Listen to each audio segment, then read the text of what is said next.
కాకి తలపై వాలితే అపశకునమా? అసలు దీని వెనుక నిజమేంటి? ఒక్కసారిగా కాకొచ్చి తలపై వాలింది. వెంటనే ఇంట్లో వాళ్ళు ఏదో అపశకునం, ఏదో శకునం అని భయపడతారు. అసలు కాకి తలపై వాలితే నిజంగానే ఏదైనా జరగబోతుందా?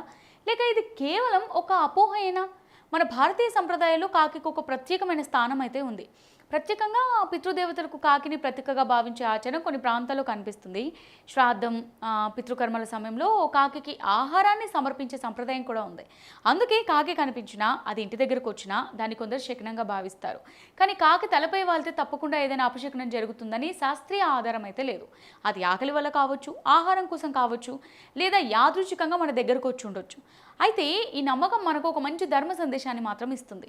మన పూర్వీకులను గుర్తు చేసుకోవాలి, వారిని గౌరవించాలి, మనకు సాధ్యమైనంతగా అన్నదానం, జీవదయ చేయాలి.